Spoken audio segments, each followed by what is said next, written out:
All righty. Good evening and welcome to the second Interfaith Leadership Forum entitled Human Dignity and Solidarity, Interfaith Responses to Fratelli Tutti. I am Reverend Dr. Beverly Goins and I am your facilitator on this evening. The Interfaith Leadership Forum is an organization that makes the existing expertise and scholarship on interfaith engagement available for use by clergy, educators, public servants, and other interested individuals. The Interfaith Leadership Forum is open to all those who are interested in advancing their interfaith literacy and serving the community as interfaith mobilizers in their professional or individual capacities. Our objective is to strengthen interfaith relationships, literacy, and leadership by equipping one another with various models of dialogue and distinct ends, experiencing deeper levels of interfaith encounter and dialogue, strengthening literacy about others' faith and about one's own, overcoming prejudices and misconceptions about other faiths, and eliciting social action through interfaith engagement. As this evening demonstrates, the Interfaith Leadership Forum provides a venue where a diverse group of community leaders, scholars, clergy, and public officials can engage in in-depth discussions on shared values and explore ways to harness them for social action. Tonight, we convene to consider the topic, Human Dignity and Solidarity. Fratelli Tutti, subtitled On Fraternity and Social Friendship, is the third encyclical of Pope Francis. It was signed on October 3rd, 2020, and released on the feast day of St. Francis of Assisi. The document is Catholic in terms of origin, yet universal in terms of its substance. The encyclical addresses a set of contemporary global challenges that threaten global peace and highlights fraternity as a remedy to build a just world. Our conversation on Fratelli Tutti brings together a diverse array of faith leaders and scholars for an interactive exchange on some of the most pressing issues of our age. We would like to thank our sponsors who made this evening possible: the Interfaith Council of Metropolitan Washington, the Rumi Forum, and the Washington Theological Consortium. We are so excited on this evening to hear a keynote address given by the Catholic Archbishop of Washington, Wilton Cardinal Gregory. The keynote will be preceded by an introduction given by the Executive Director of the Office of Ecumenical and Interreligious Affairs for the Archdiocese of Washington, Father Charles Cartenovis. Following the introduction and keynote address, we will hear panelists representing Buddhists, Hindu, Muslim, and Jewish faith traditions who will give responses to Fratelli Tutti. A detailed program outline is included in the participant guide that you received by email. You can also find the biographies of the panelists and breakout session hosts in that participant guide. This is a reminder that our YouTube viewers will only be able to watch this program until the response panel ends and our breakout sessions begin. I believe that we are now ready to begin this evening's program with the introduction and keynote address given by Archbishop Gregory.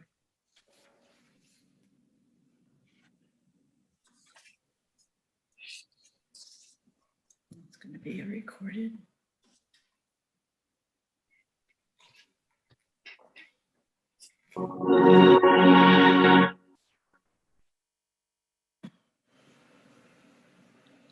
Dear friends, I am Father Charles Cartenovis, the Executive Director of Ecumenical and Interreligious Affairs for the Archdiocese of Washington. And I also serve as the Priest Secretary to His Eminence, Cardinal Wilton Gregory, the Archbishop of Washington, whom I have the privilege of introducing to you today. Cardinal Gregory is a Chicago native who converted to the Catholic faith in his youth. He was ordained a priest in 1973 and subsequently earned a doctorate in sacred liturgy at the Pontifical Athenaeum San Anselmo in Rome. His Eminence was named an auxiliary bishop of Chicago in 1983 and has since served as the Bishop of Belleville, Illinois, the Archbishop of Atlanta, and since 2019 as the Archbishop of Washington. He was named a cardinal by Pope Francis in November of 2020. Cardinal Gregory has served as the president of the United States Conference of Catholic Bishops from 2001 to 2004. He is currently the co-chair of the National Dialogue in the United States between the National Council of Synagogues and the United States Conference of Catholic Bishops. His Eminence recently participated in a dialogue with Imam Saeed Kashmiri, representative of Ayatollah al-Sistani in the United States, building on the historic meeting of Ayatollah al-Sistani and Pope Francis in Iraq on March 6th. Cardinal Gregory has extensive experience in ecumenical and interreligious dialogue, and we are blessed to have him reflect on the importance of Fratelli Tutti. I now present to you Cardinal Wilton Gregory.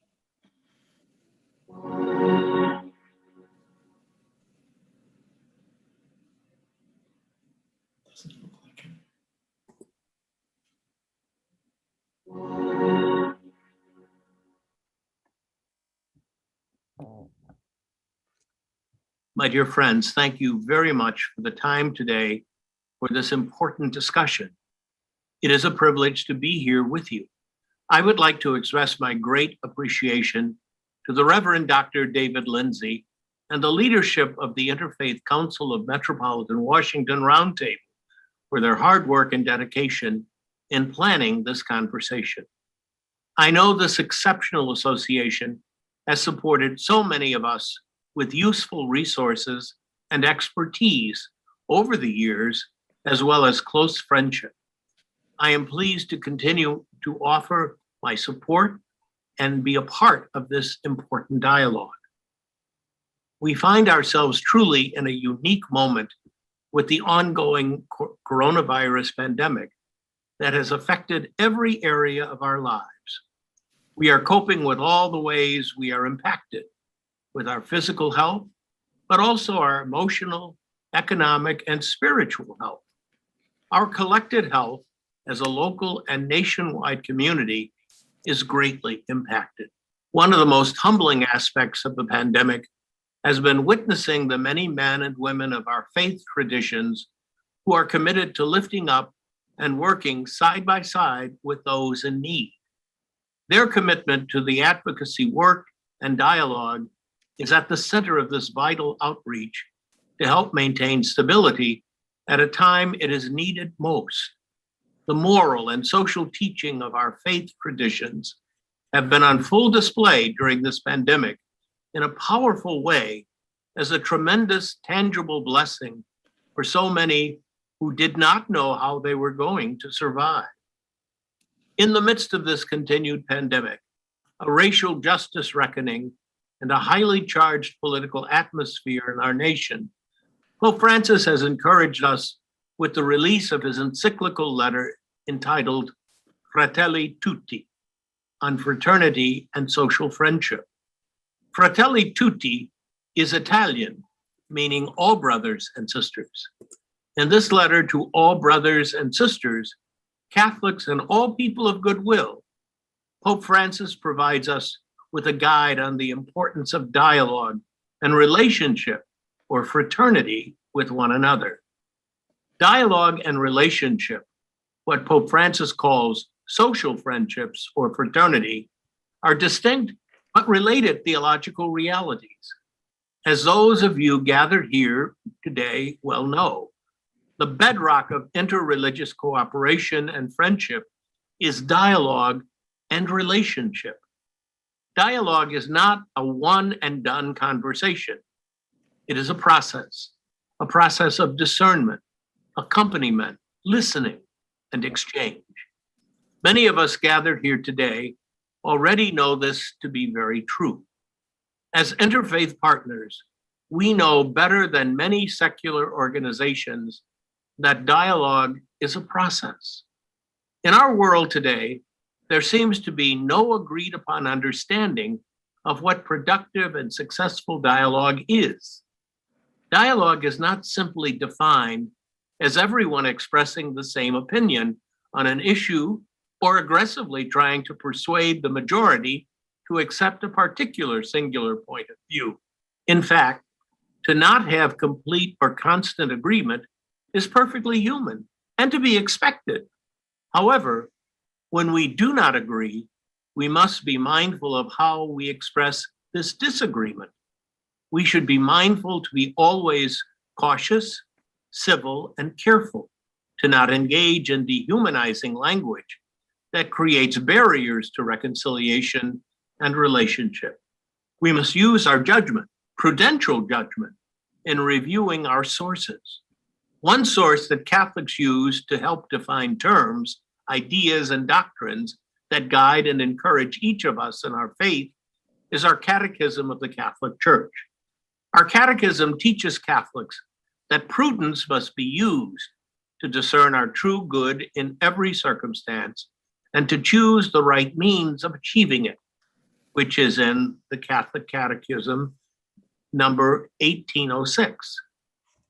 Imagine how much good we could do together for our people, this country, and our world if we approached all of our conversations with prudence and made decisions using prudential judgment. Dialogue requires we must listen as much, if not more than, we speak. As with all healthy relationships, we are required to treat our relationships with respect as we show care with deliberate listening and genuine curiosity for understanding, not to convince the other person of our point of view. This can be difficult to remember and hard to practice, but it is nonetheless true. Just as God listens to us, we too must listen to others. Fratelli Tutti intends to help us approach dialogue in a supportive way, through the lens of compassion, integrity, mercy, and the recognition of each person's dignity, because they are made in the image of God.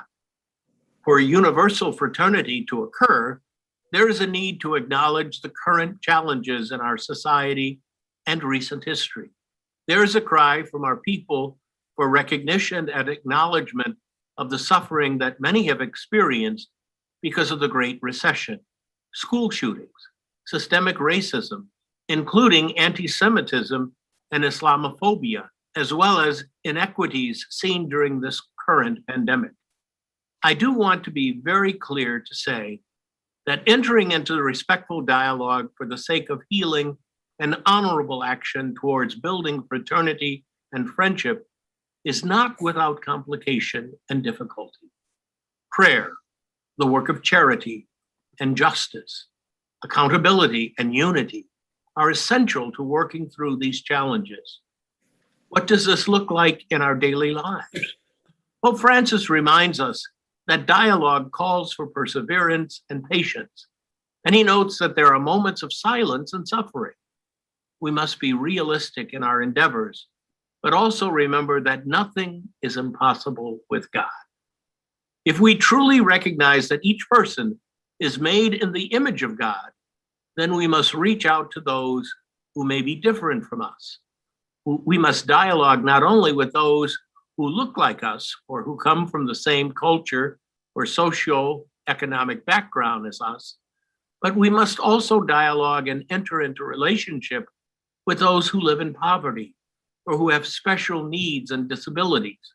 We must dialogue with those whose skin is a different color or whose culture or national origin are different than ours. We must dialogue with those in prison. We must dialogue with those from other faith traditions. Fratelli Tutti reminds us of why we need to listen and always attempt the honest dialogue we are greatly in need of in our country, in our church, in our communities, and in our families. I have spent most of my presentation on the general themes of Fratelli Tutti, but before I conclude this talk, I would like to say a few words about Pope Francis's vision of interreligious dialogue and friendship. The 8th and final chapter of Fratelli Tutti is entitled Religions at the Service of Fraternity in Our World. I would encourage all of you to read this chapter in its entirety, but please allow me to highlight a few aspects of this chapter. At the beginning of this chapter, Francis states unequivocally that all religions, quote, contribute significantly to building fraternity and defending justice in society. Dialogue between the followers of different religions does not take place simply for the sake of diplomacy, consideration, or tolerance. Pope Francis goes on to say, I quote again, rather, interreligious dialogue establishes friendship, peace, and harmony, and interreligious dialogue allows us to share spiritual and moral values and experiences in a spirit of truth and love. Number 271 in Fratelli Tutti.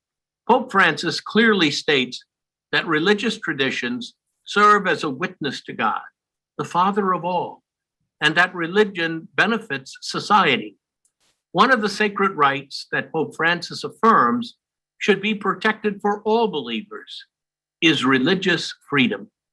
Pope Francis calls for all religions to be recognized and guaranteed the freedom to worship, each according to their conscience and the dictates of their religious tradition, and that religious freedom must not be forgotten in the journey towards fraternity and peace.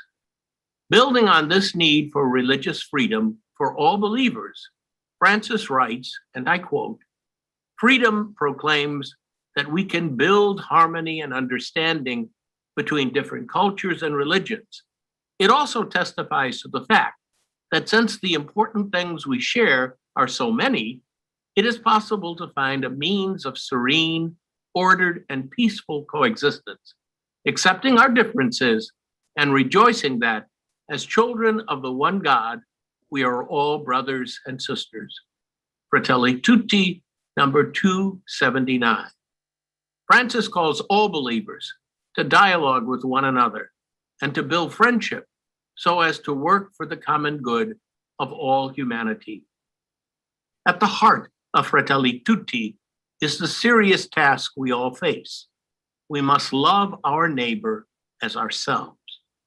Let us commit ourselves to having meaningful dialogue each day with our neighbors in every encounter we have to bring about the common good intended for us all. Let us move into the social friendships that exhibit respect and support for one another and strengthen our commitment to God, the Creator. I would like to end my presentation with a prayer dedicated to God, the Creator, written by Pope Francis and found at the conclusion of Fratelli Tutti. Let us pray. A prayer to the Creator, Lord, Father of our human family. You created all human beings equal in dignity. Pour forth into our hearts a fraternal spirit and inspire in us a dream of renewed encounter, dialogue, justice, and peace. Move us to create healthier societies and a more dignified world, a world without hunger, poverty, violence, and war. May our hearts be open to all the peoples and nations of the earth. May we recognize the goodness and beauty that you have sown in each of us, and thus forge bonds of unity, common projects, and shared dreams. Amen.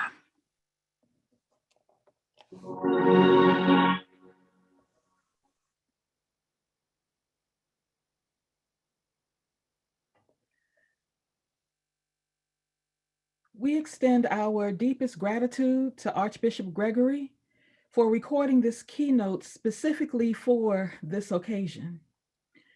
Archbishop Gregory stated that Pope Francis believes that if universal fraternity is to occur, we must recognize current challenges, the suffering due to the Great Recession, school shootings, systemic racism, including, as he said, anti-Semitism and Islamophobia, and inequities seen during the current pandemic.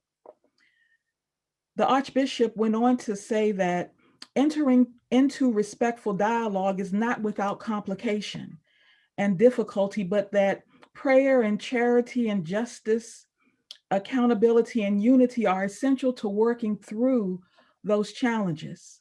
The Archbishop also affirms that Fratelli Tutti helps us to approach difficult dialogue, but in a supportive way through a lens of compassion and integrity, mercy and recognition of each person's dignity.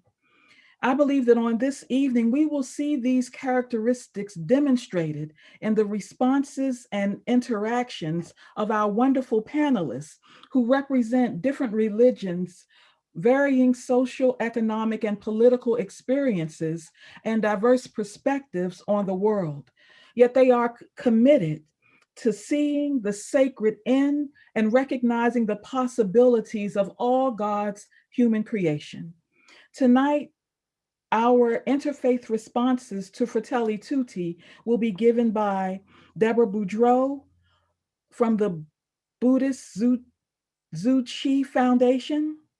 We will hear from Brahmachari Viraj Vahari Sharan, Director of Hindu Life at Georgetown University.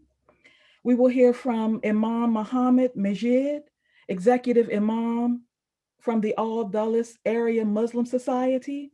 And we will hear from Ori Soltis, Professor in the Center for Jewish Civilization at Georgetown University. Each respondent will have 8 minutes, and we will begin with Deborah Boudreau, followed by Dr. Sharon, Imam Mizhir, and then Professor Soltis.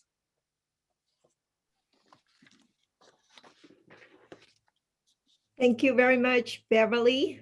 My name is Deborah Boudreau. I'm from Buddha Tzu Chi Foundation. I'm very grateful to have the opportunity to join this wonderful events. And thank you so much for sharing this wonderful message and during the moment of the current challenge around the world. Life is truly suffering, the suffering of birth, old age, illness, and death. And this is true of life. And we need to be in a state of clarity and awareness as we come and return to this world to fulfill our shared vow of walking the Fratelli Tutti.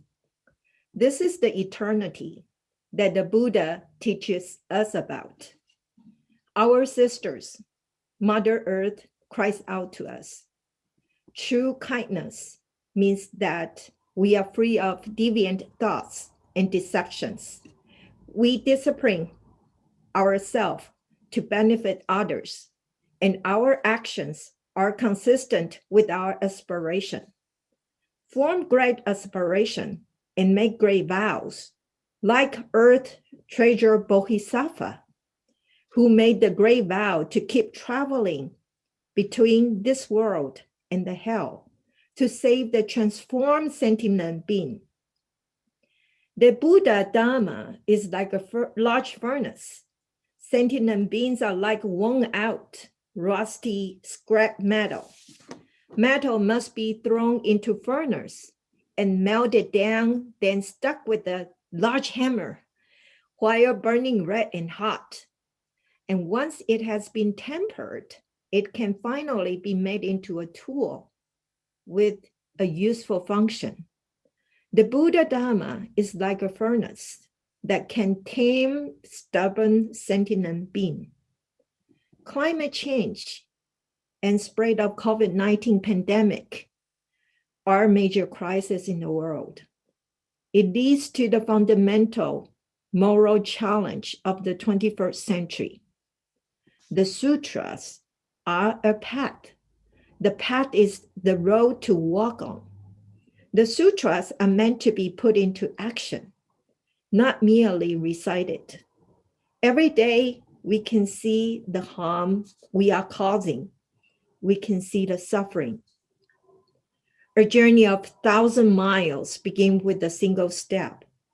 We humans have chosen the world in which we live, in which we steal the vitality from the nature system. Bodhisattva are not statues in the temple made from wood, clay, or gold. Such statues are carved by people. The Bodhisattva that the Buddha spoke about are living in a world. The affinities of Bodhisattvas are with suffering sentient beings. Human-caused climate change is born from our selfishness and greed, of our self-destructive vices. But we can choose a better world and to be faithful to our spiritual values. With a loving heart, let us love all the lives on the earth, including plants and animals. And humans are animals too. Human, animals, humans, animals. And the plants are the three types of living things in the world. Only human can bring peace to the world and enable all beings to coexist in harmony. This is how we can live up to the title as the most intelligent among the species. The pandemic is coming upon us like a force wind, and it cannot be stopped by human efforts alone. We must face the pandemic with reverence and with gratitude in our hearts. The reverence of the heart is invisible, but it can be seen from our actions. We must change our hearts to change our world. We must open ourselves to ecologically conversation. The effect of our faith must become evident in our relationship with the world around us. Above all, it is we human beings who need to change. We are the first generation of humans who can realistically aspire to a world which is sustainable and just. We manifest our reverence by upholding a plant-based diet. When we adopt vegetarian diet, we vigilantly observe the precept of not taking life. It is easy to persuade people to do goods, but it is difficult to inspire people to adopt a plant-based diet.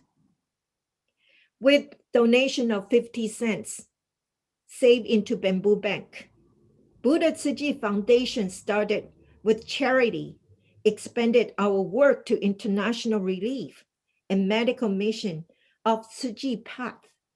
This is our 55 years footprint. The Buddha is a great awakened one of the universe. He taught the Dharma and explaining that life is impermanent and the earth is perilously fragile. How can we turn the impermanence into permanence? There are many principles of being Bodhisattva. One must have kindness, uphold precepts, and have samadhi and a determined mind. Our thoughts of kindness must be everlasting.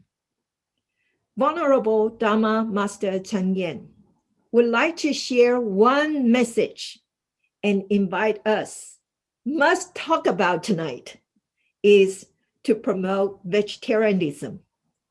When inspiring others to do good, at the same time, let us promote vegetarianism.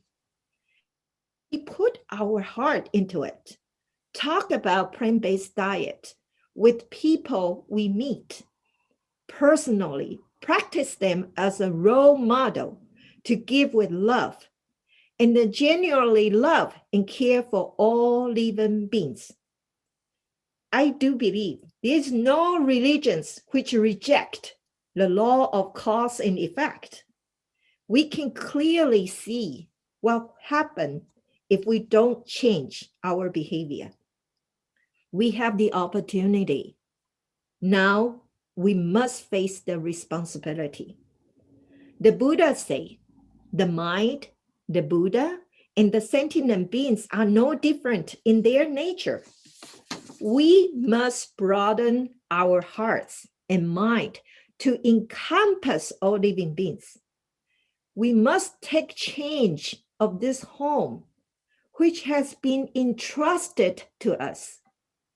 We must form a new covenant of love among humanity and the world around us, upon which our soul, our bodies depend. We have seen, we have judged, and we must now act. In this way, we can eliminate the sources of calamities in the world and keep our mind healthy. In this way, our love can be regenerated. We must learn to bring peace, stability to our bodies and minds, to turn consciousness into wisdom, and to use it to care for the earth and our lives. Buddhism in action, and the Fratelli Tutti with respect, gratitude, and great love. Thank you very much. 阿弥陀佛，感恩。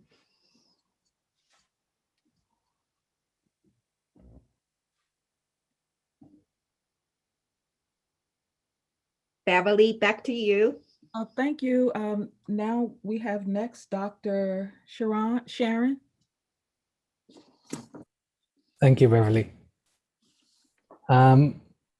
Dear sisters, brothers, and non-binary kin, namaste. My gratitude to all the esteemed conveners of the Interfaith Leadership Forum for bringing us together to respond to the papal encyclical Fratelli Tutti. There's a great deal to discuss in the 8 minutes allotted, but here are a few very cursory responses that I'm focusing narrowly on one area of the document. My thoughts are evolving, so please do engage me on them if you'd like. Dharmic peoples are perpetual students, and I look forward to learning a great deal from this august assembly. In terms of similarities, I'm in agreement with a number of the assessments made by the Pope and stated so eloquently, particularly the monoculture that is being projected onto the diverse world based upon the ends of the financial and economic sectors that he evokes in paragraph 12, which he says involves political interests in a renewed form of divide and rule.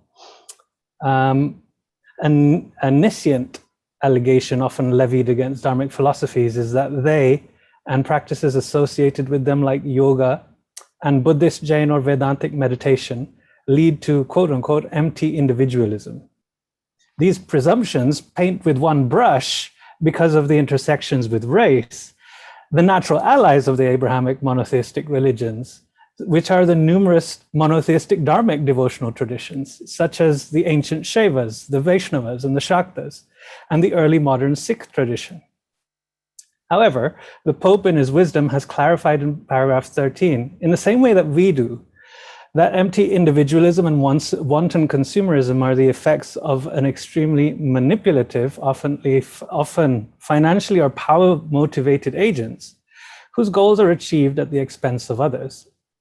On the contrary, per the Dharmas, a self-realized individual is in thorough communion with and is in awareness of the multiple continuums to which they belong, which exhort each individual to act with what is known in Sanskrit as Maitri and Karuna, or loving kindness and compassion in every sphere.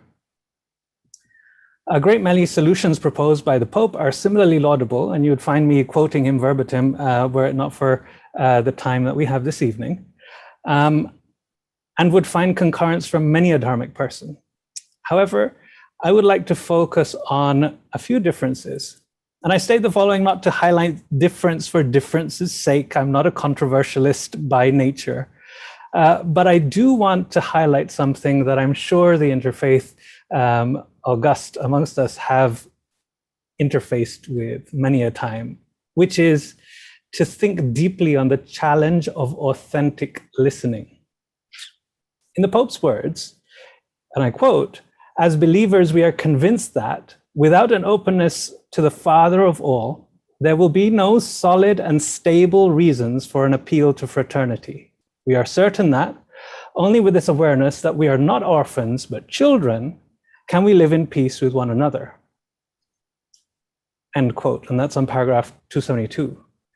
For this model of fraternity, belief in God will always be the litmus test. And even Abrahamic accommodations made to those belonging to ancient non-Abrahamic traditions see facile equivalencies made between the very different concepts of, for example, salvation on the one hand and nirvana on the other hand, or of Brahman on one hand and of God on the other hand. Such a fraternity cannot but create dichotomy. And one wonders truly whether the believers are ready to truly learn with the seekers or the followers of Dharma. I would state that this is a challenge because for all of the talk of becoming neighbors, we actually live together in the same place, in the same workplaces, and indeed often in the same houses as one another. We can ill afford to make such universalist assertions. Instead, we should come to appreciate the natural, organic beauty of a diverse garden of flowers, of beautiful colors and scents, versus row after row of the very beautiful, but often monotonous red rose. We should therefore learn how to be better curators of diversity. And I think that that is a central challenge we have encountered time and again in interfaith dialogues. The dangers of monoculture alluded to by the Pope in the opening sections actually stand as resolute impediments to the stated goals because there is a decided trajectory straight to them, and we tend to go straight to them because we want the shortest way to the solution. However, we do so without taking time to learn about the rest of the world's own indigenous, native, and other traditions, the Dharmic traditions, on their own term, because we make them conform to the categories that we understand in the monoculture. And the Pope doesn't say too much about that in this document. Should one be interested to know, in the case of the Dharmas, our central point of convergence is not of the belief in God, but is in a very human, universal experience of dissatisfaction, discontent, sorrow, or suffering. This notion that happiness is temporary, and that human beings and other living beings suffer. This is known as dukkha. And that enables us, from our viewpoint, to foster kinship between humans of all three genders, in addition to all other living beings on this planet. This shared experience is acknowledged to be of different intensities, but knowing that everyone has experienced physical, mental, or spiritual anguish in their lives to some degree means that the foundation of all of our interactions and considerations should be compassion, or karuna. Existing beyond anthropocentrism, this family of ours consists of all living beings on this planet. And Venerable from California there alluded to the vegetarian diet. But moving a little bit ahead of that, it says, I mean, there is a verse that I quote quite often, and I know that time is against us, but I'll do my best to do some translation for you from the Sanskrit. But ayam nija paroveti grana lagucheta samudara chaditanam tu vasudhaiva kutumbakam. This 2,000-year-old verse says, thinking that a person is part of my group and that other person is not part of my group, that is the reckoning of small-minded people. However, for those of compassionate disposition, the entire world is a family. I want you to hear this clearly. This is not an all lives matter statement, because a family like this would want to help its members who are oppressed or disadvantaged, not only out of a quest to be justice warriors for the divine, but because we are also members of the same family of living beings.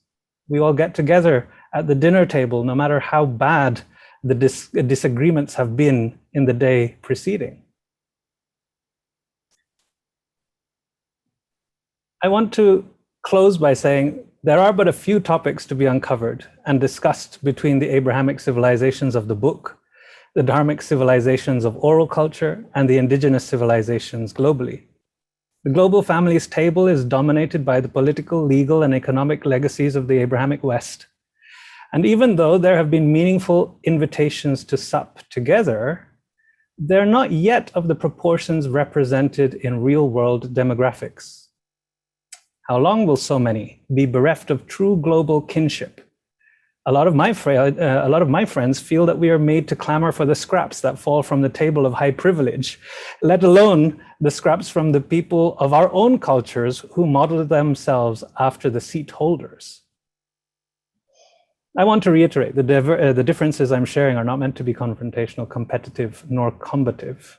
Rather, it is in the spirit of true sharing, in true, respectful, yet illuminating dialogue that I share these perspectives. True kinship wishes to see the dichotomies of hosts and guest dissolve, so that we may all play host to one another. Those who were originally guests can be embraced and empowered to be co-hosts, quite like we do on Zoom these days. It's towards this that I strive, not to Zoom. It's towards this that I strive. Living authentically as a follower of the Dharmas, striving to be friends to all without any barrier. And it is for this reason that the Pope's concluding hopes for the centrality of dialogue, particularly mutual knowledge as method and standard, that in the way forward will definitely, heartfully be shared by me. Thank you, and I hand us over back to Beverly. Thank you, Dr. Sharon. Next, we will hear from Imam Mizhir.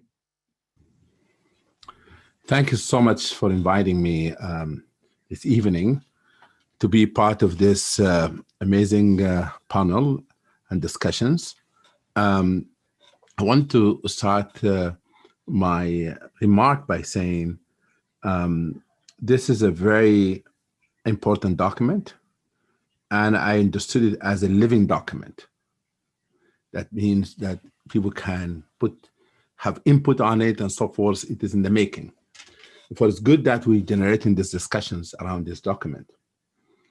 One of the things that really drew my attention, and I was very happy to see in this document, is the universal language. The language that I also understand. And in chapter 1, actually the Pope have used the terminology of human dignity, the concept of human dignity. And I think that's very important value, a core value, that we can center this discussion around it. And what do we mean by human dignity? How do you understand human dignity? And I think that there's a verse in the Holy Quran, and I know that for sure, but God Almighty said we have honored human beings, all human beings, regardless of their race, ethnicities, religion. Karramna bani Adam, the verse says in Arabic. And there's a verse in the Holy Quran and a verse in the Old Testament where God Almighty says all human lives are valuable. All human being life are equal. Where he says that whoever save one life, as if have saved all humanity, and whoever take one life, as if have taken the life of all humanity. We're not only just saving in the physical sense, but promoting human life. How can we have people live in dignity and honor? And that under that concept, all aspects of gender equity, racial equity, environmental issues, and all of it just come under this concept. But I really like this concept, human dignity instead of human rights, to be the main focus. The other things I realized or have seen in this document, in chapter 4, the Pope talk about a heart open to the whole world, which is a very important concept from the Islamic perspective. How can we have a heart that open to the whole world? And since we are also joined with Rumi here, Rumi Forum and others, Rumi said, beyond right and wrong, there's a field, meet me there. Beyond right and wrong, there's a field, meet me there. That's the heart open to the whole world. To create a vast space that can accommodate everybody. And that is sometimes religious people and theologians, in their passion of their, promoting the religion, they do forget that. And they ignore the world. to their mosque, to the synagogue, to their temple, to their church, and they don't see the whole world, as a very vast space, open space. And here I want just to highlight some of this aspect that I believe that can help us in understanding human dignity and honoring human being. One, from the Islamic perspective, that all human beings are created and made by God, and all of us come from the same family. And I think that where the Muslims and Christians and Jews especially agreed in the concept of Adam and Eve. And that family, at the time, they didn't have a nation state. The whole earth was their home, which is lead to the issue of environmental issues. All humanity have one home called the earth. And all humanity come from the same ethnic background and the same father and the mother. And that's a very important concept, because until and unless a person sees another human being just like their own biological brothers and sisters and see themselves on the others, we will have a continued problem of racism, sexism, discriminations, and superiority of race, of class, financial power. All of this nonsense, for me, from the spiritual perspective, creating an illusion in people's mind of elevating themselves above the others. In the spiritual discourse, when a person comes to know who they are in the real sense, and then discover the relationship with the Supreme, the God Almighty, then their vision widen. Then they see the world with a different perspective. It is no longer that I'm looking to my Jewish neighbor and my Christian neighbor through the label. I'm looking through their humanity. And that's the core of all of these discussions. Can religion, can values being shared with people in the perspective of that every human being has to be looked as human being before any other labels being given to them. And here, I just want to speak about the issue of the diversity by design. God Almighty says in the Holy Quran that he created human being, which is the Pope spoke about this eloquently in the document, that human being being created with different race, ethnicities, and colors and languages by design. And whoever object that, they're objecting the divine wisdom. And that's why racism, it is really rejecting God's plan. Saying to God, you didn't do a good job. Why you made those people look different from me? And there's a verse in the Holy Quran in chapter 30. I don't have to prolong this and this talk by quoting all the verses. Now, then the issue of developing understanding, which the Pope talks about dialogue. I just want to say that when we talk about interfaith dialogue, many people think this is that having people to think that every person have to lose their identity and lose their faith in order to be accepted by the others, which is one of the complete misunderstanding in the engaging in interfaith work. And some people have allergy of the word interfaith. They say we have only one faith, and that's a misunderstanding of what we mean by interfaith, or some people call it multi-faith. Whatever you call it, the whole idea here is to develop understanding of who the other, your neighbor and people around you, what they come from. Because without knowing the person, you don't appreciate them. You don't develop respect to them. And that's why in the process of developing understanding, you have to have exposure, vulnerability, then possibility in this relationship. For first, you have to expose a person to something, and then immediately have vulnerability. But with vulnerability come possibilities. That's what this whole dynamic is about. Therefore, the Holy Quran called in human being, called them to get to know one another. And also, this process of knowing the others, it requires humbleness, humility. Because sometimes people get to know people in the sense that I want you to answer to me why your culture like this and that, because the superiority of culture here. You have to justify yourself. No, it has to be equal. Humility.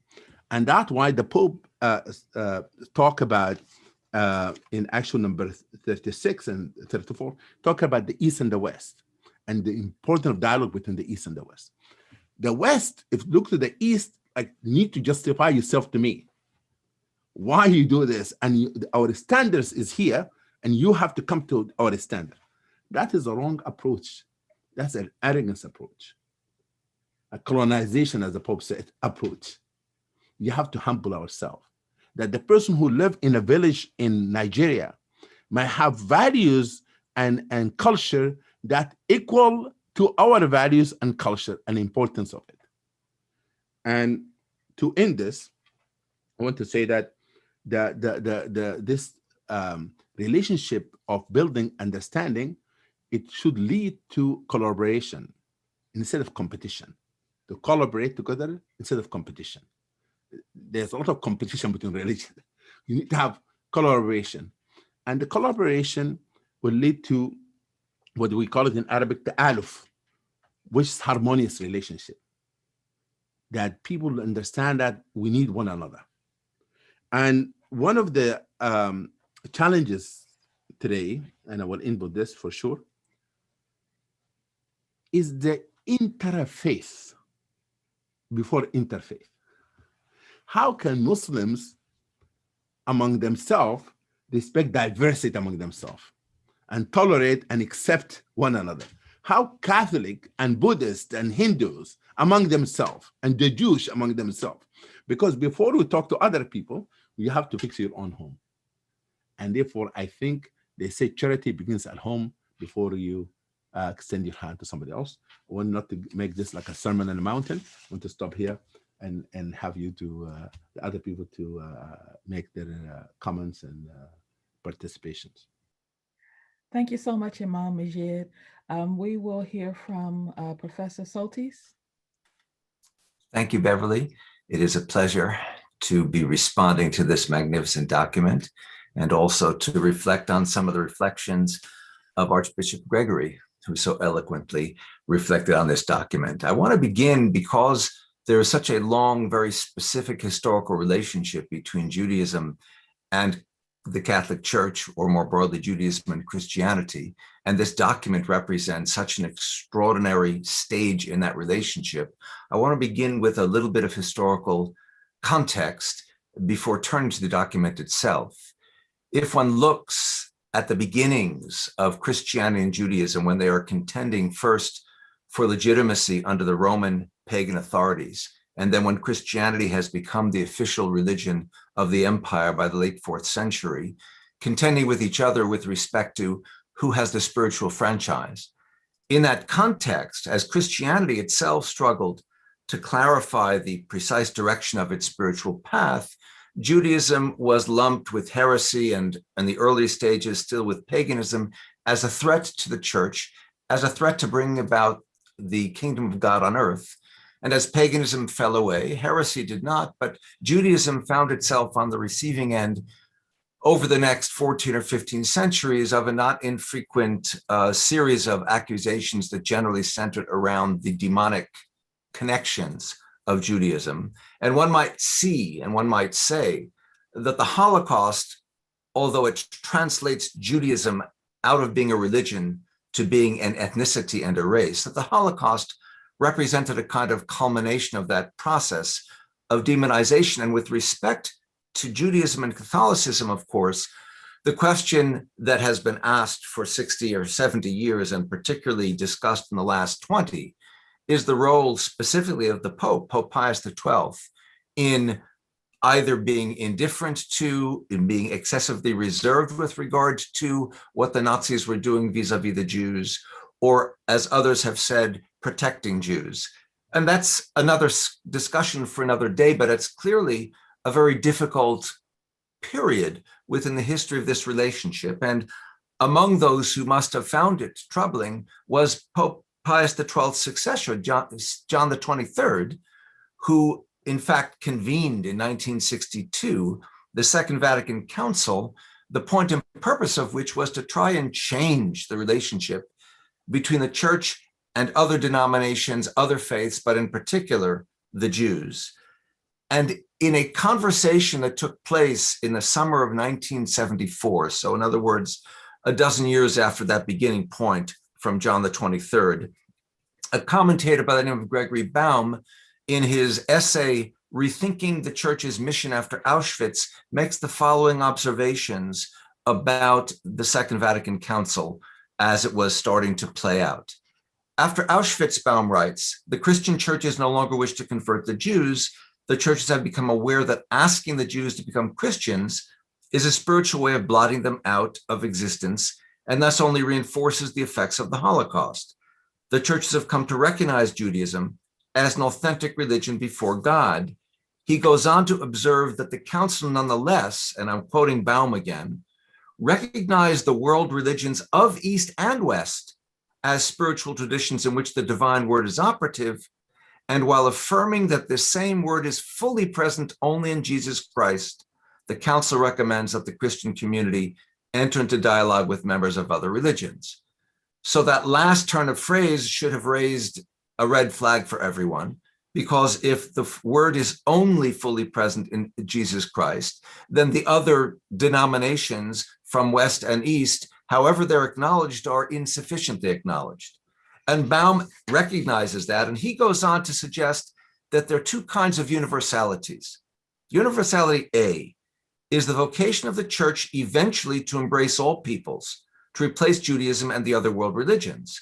Universality B, he says, is the vocation of the church to offer a witness that has universal significance, and yet to remain a particular religious tradition surrounded by others. So the Second Vatican Council is a beginning point, and it's only a beginning point. And Baum recognizes that things have to go further. The youngest bishop to attend the Second Vatican Council in its last year, in 1965, John the 23rd died in 63. The council continued under his successor, Paul VI. The youngest bishop was the future Pope, John Paul II. And when John Paul became the Pope, clearly also very cognizant of these issues, he made all kinds of interesting strides with respect to Catholic-Jewish relations. In 86, he visited the Great Synagogue in Rome. He is, you might say, the first Pope to preach in a synagogue since St. Peter himself.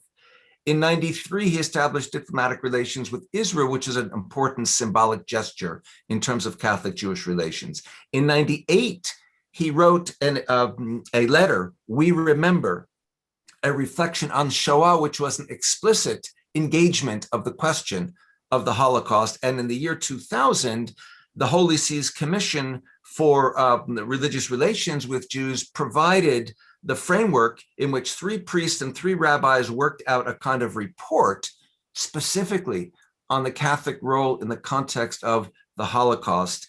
And this was the first time that any acknowledgement that perhaps Pius XII had not been as he might have been was raised. And the response to it was, from some, fantastic, to others, too little, too late. So still a kind of level of ambiguity, you might say. Now, against the backdrop of this rather swift review of 16 or 18 centuries of history, we come to Pope Francis, who is in a sense fulfilling what Gregory Baum suggested was still missing back 55 years ago when Vatican II began. Inspired by Francis, by his namesake, by his legendary dialogue with Sultan Malik al-Kamil of Egypt, and having begun this process of thinking about it, reinforced by the urgency that the pandemic has placed upon us, his Fratelli Tutti is about how we are all brothers and sisters, we are all friends and neighbors, how love builds bridges. He talks about different aspects of this. He talks about the environment.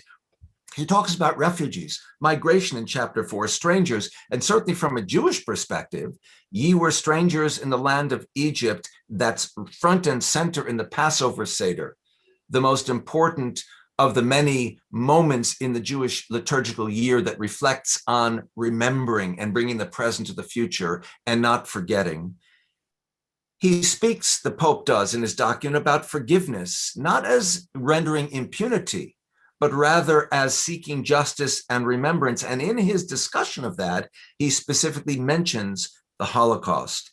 And he talks about forgiveness and reconciliation as a long and beginning process, and clearly in the relationship that the Church and Judaism have had, culminating with the questions of the Holocaust. This is a very important thing. It's a very important thing with which Jews have to be confronted, with which we need to be cognizant and thinking. In chapter 3, the Pope talks about going outside the self. And dialogue is just that, trying to get outside oneself, because as the Imam just said, I need to try and understand what you're thinking, not be preoccupied with what I'm thinking and feeling.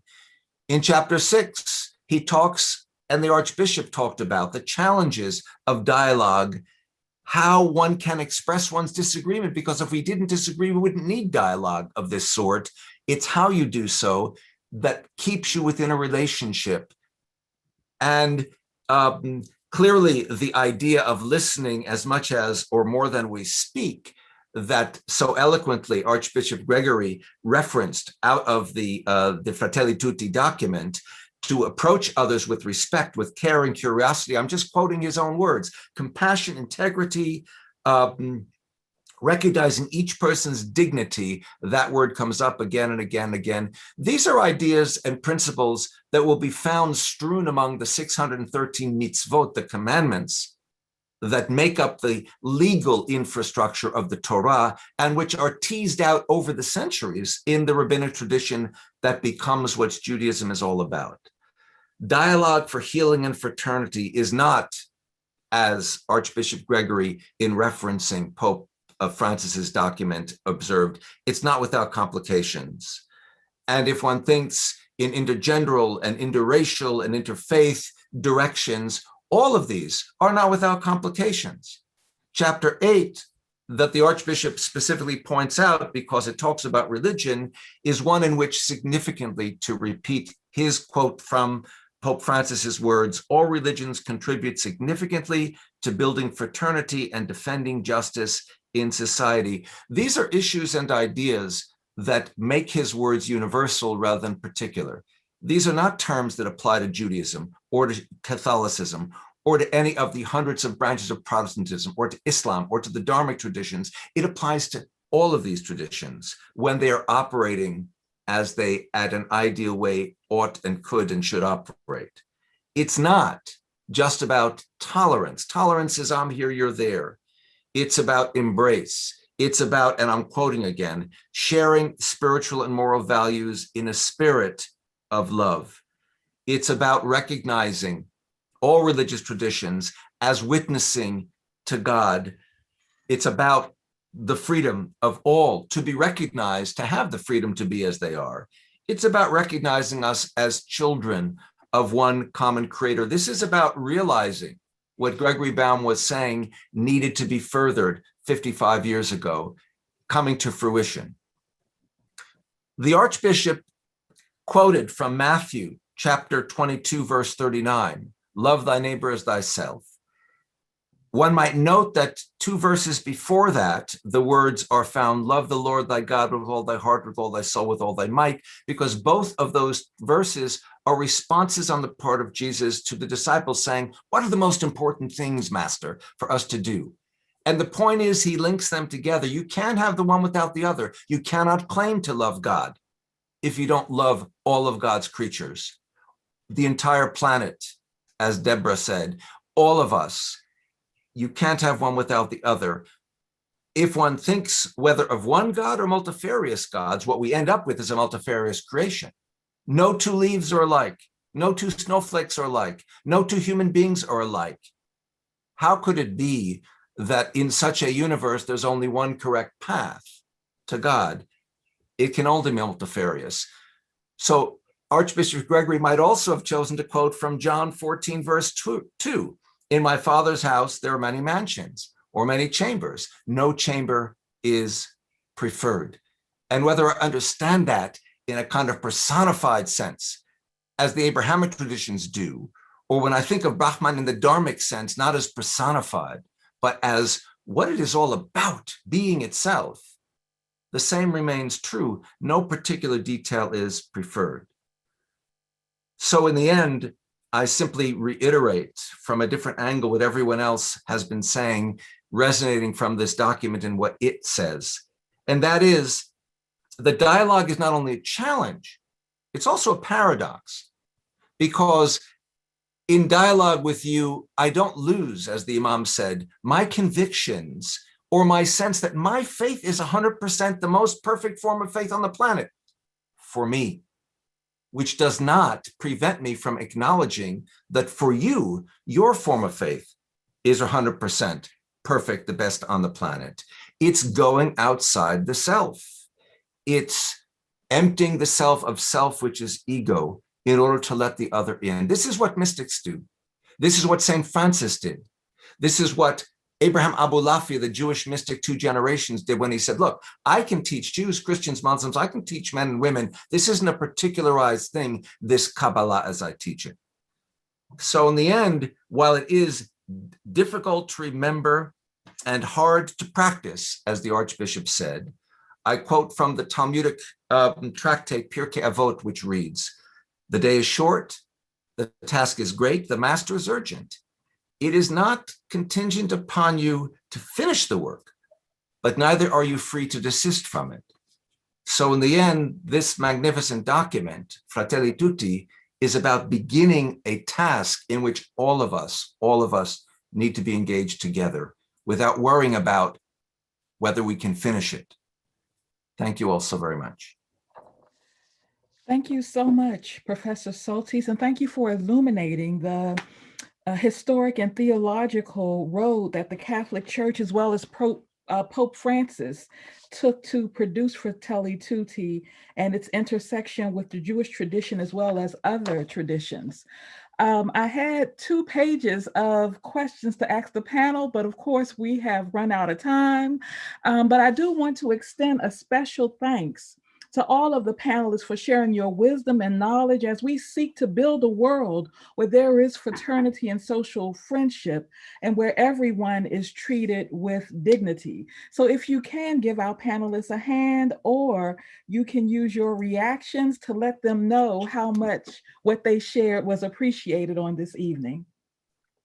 We will now move into our breakout sessions where we will examine the implications of Fratelli Tutti even further. And it is at this point that we say goodbye to our YouTube viewers. There are 4 breakout sessions led by specialists in the subject areas. Social and economic justice are led by Kim Lamberty, Director of Justice, Peace, and Integrity of Creation with the Society of the Sacred Heart, and Ann Delory, Program Director of the Interfaith Council of Metropolitan Washington. Racism, ethnocentrism, and white nationalism will be led by myself and Reverend David Lindsay, Executive Director of the Interfaith Council of Metropolitan Washington. Our breakout group on immigration is led by Reverend Dr. Sharon Stanley Ray, who is the Director of Refugee and Immigration Ministries for the Christian Church Disciples of Christ, and Elkit Rodriguez, an immigration attorney for the Cooperative Baptist Fellowship Advocacy. And lastly, our War and Conflict Resolution breakout group is led by Amir Abdallah, Professor Emeritus of the University of Peace, and Ibrahim Onli, Executive Director of the Rumi Forum. Please remember that the extended biographies of the breakout group's hosts are found in the participant guide. And once you are in your breakout sessions, your hosts will go over some ground rules for civil conversation, and then you will move into dialogue on your specific topic related to Fratelli Tutti. I believe we are now ready to move into our breakout groups.